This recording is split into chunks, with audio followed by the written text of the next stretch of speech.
रोजगार चाहिए, हम लोगों को हमारे एरिया में अच्छी खेती बाड़ी चाहिए, हम लोगों को हमारे एरिया में घर बैठे हर एक घर पर पानी चाहिए।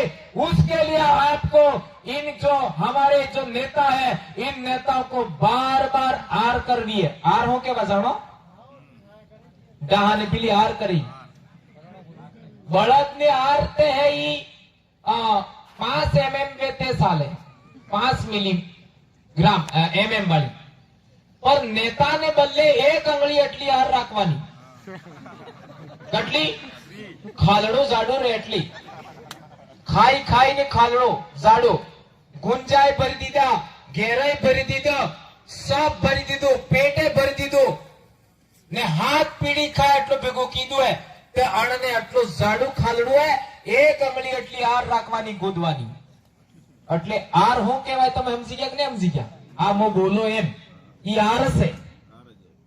तो इन बातों का आपको ख्याल रखना है और हमारे लोगों को कहना है कि हमारे इलाके में जितना भी पानी है, चाहे वो तालाब हो, चाहे एनीकट हो, चाहे डैम हो, उस डैम के पानी में आरक्षण होना चाहिए। यह हमारा सबसे बड़ा मुद्दा है, पानी में आरक्षण।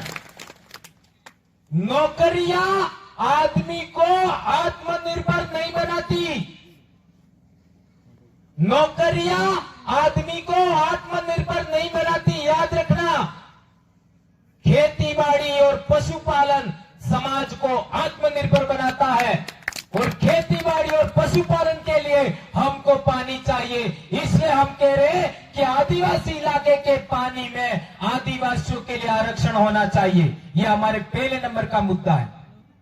यह बात मेरे युवा भाई, आप अपनी ऊर्जा खर्च ना करें, इसके बारे में आप बात करिए।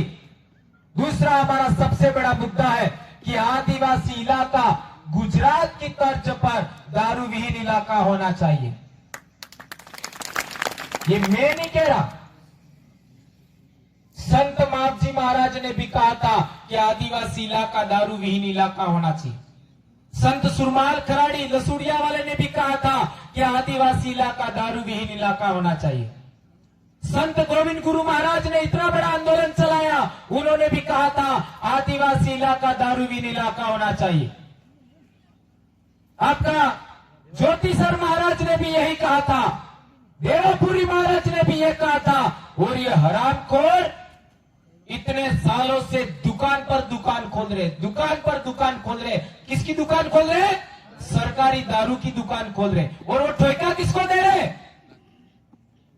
ठेका कौन करता है? या तो कलाल करेगा या फिर पहला हेंगड़ा वाला ने बच्चा इस करे ने। और हमारे समाज को मरने के कगार पर आज पहुंचा दिया है। इसलिए हम कहना चाहते हैं, हमारे पीवो है कि दारदीवी है कि बागसी ने बाबडोकर सड़ापो है तो हमें तो पहला मऊड़ो वाला बढ़ावी नहीं पी हो। देसी एकदम अंगली लागे है, वो लागे कि नहीं लागे, ऐसा हम लोग बना के पिएंगे। लेकिन ये सरकारी दारू है, इस आदिवासी इलाके से बाहर जाना चाहिए। क्या आप लोग इसके लिए तैयार हैं? तैयार है। ये काम हमको करना है मेरे युवा भाइयों। और आगे की एक और बात, हमारे आदिवासी इलाके में सरपंच के 100% पद रिजर्व है। तो ये छोटी छोटी नौकरियां है, आंगनबाड़ी वाली, नर्स वाली, मास्टर वाली, पटवारी वाली, सुपरवाइजर वाली, सचिव वाली, कांस्टेबल वाली, इन नौकरियों में हमारा कितना आरक्षण होना चाहिए? कितना होना चाहिए? हम लोग कह रहे हैं कि 5वीं अनुसूची के अनुरूप आरक्षण होना चाहिए। तो वो लोग हमारे नेता हैं या फिर पार्टी वाले लोग हैं, वो कहते हैं कि 73% होना चाहिए। तो 27% किसको देना चाहते हो? ये सवाल है। एक बार 27% आपने नौकरियों में आरक्षण उनको दे दिया, आज की तारीख में 50% उनको दे रखा है। तो कल वो सरपंच के पद भी मांगेंगे, फिर प्रधान के पद भी मांगेंगे, एमएलए एमपी के भी मांगेंगे। तो आप देना चाहते हो क्या? नहीं। ये बात हम लोगों को प्रचार में लानी है, हम लोगों को समाज में बात रखनी है। अभी आपने देखा डूंगरपुर पर हमारा धरना चल रहा था, इन लोगों ने गुमराह किया हमारे इलाके में और कई लोग भी बहक गए। क्या बहक गए?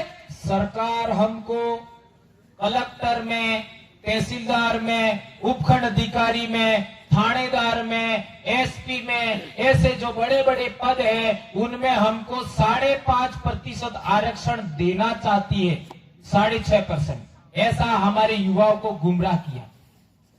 फिर ये जो 1167 पद हैं उन पदों को भी सरकार देना चाहती है, ऐसा करके हमारे लोगों को गुमराह किया। हमारे लोगों ने आरक्षण और 1167 पदों के लिए गिरवा से लगा करके कुशलगढ़ तक ज्ञापन दिए, 18 से 19 ब्लॉक पर ज्ञापन दिए, चारों जिलों में, प्रतापगढ़ में भी दिए, उदयपुर में दिए, बांसवाड़ा में दिए, डूंगरपुर में दिए और हमारे लोगों को गुमराह करके डूंगरपुर कलेक्ट्री पर बिठाया और फिर उधर वार्ता करवाई, अपनी सेटिंग कराए और यहाँ आकर के लड़कों को उठा दिया। उठाया कि नहीं उठाया? उठा दिया। तो ये धोखेबाजी किया कि नहीं किया? किया, बहुत बड़ा। अभी तक कुछ नहीं हुआ। जो औरतें बाहर से वो शादी करके लाते हैं उनको आरक्षण मिलना चाहिए, ऐसी अधिसूचना जारी कर दी और हमारे लिए आरक्षण का एक लाइन नहीं लिखा। लिखा क्या? नहीं। और ये 1167 पद है उनके लिए भी कुछ नहीं किया और अभी कुछ दिनों में आचार संहिता लगने वाली है। तो ये धोखा किया, उस धोखे का जवाब क्या देना है?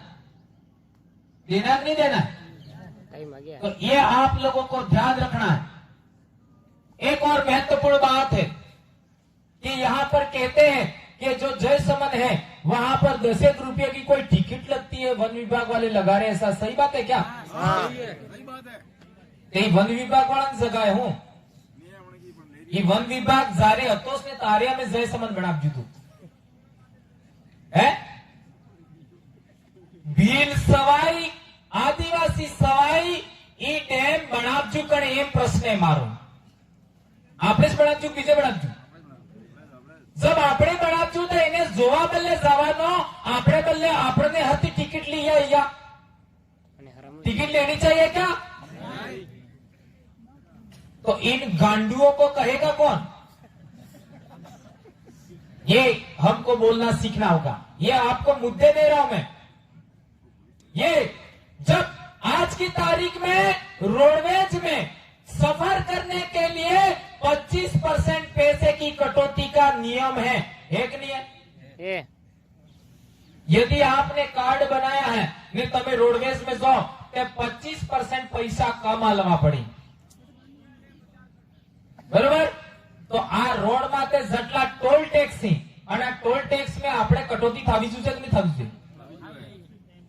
मैं तो ये कहना चाहता हूं, ये मुद्दे समाज में कभी भी ज्ञापन बनाते हो या बोलते हो, ये बातें बोलिए। शेड्यूल्ड एरिया का आदिवासी 1 रुपया भी टोल टैक्स नहीं देगा। हमारे लिए अलग से कार्ड बनाओ तुम, जैसा एमपी एमएलए का कार्ड बनाते हो। एमपी एमएलए कार्ड दिखाते हैं, टैक्स नहीं लगता है। तो आदिवासी के नाम से शेड्यूल एरिया है, तो शेड्यूल एरिया में टोल टैक्स आदिवासी को कैसे लग सकता है? ये मुद्दे आपको खड़े करने और ज्ञापन में भी लिखो, व्हाट्सएप पर भी बात करो और समाज का जन जागरण करो। ये बातें हमको बोलना सीखना होगा। अभी फिर कोई कह रहे हैं यहां पर कलेक्टर साहब ने चारागाह भूमि थी, उसमें कोई सड़क वगैरह था, अभी कोर्ट बना दिया, यो कह रहे हैं। यहाँ जो हमारा नौका नावड़ा सलाबानो जी ठेको है, ये भी विजन आले एम कहीं हासी बात है, झूठी बात है। तो इन लोगों को बोलना सीखना होगा। पर तमे हो के जू कि अब ते भीलहस ने इतिहास हो के आए भीलता, थोड़ा सा मैं बुरा मत मानना। 1800 1841 में मेवाड़ भीलकोर बना। ते तारे अणा उदयपुर संभाग में मीणा कटला था, कटला था एक ने तो एक आज तमे जटलाय मीणा हो, जयपुर, सवाई माधोपुर, करोली, धौलपुर,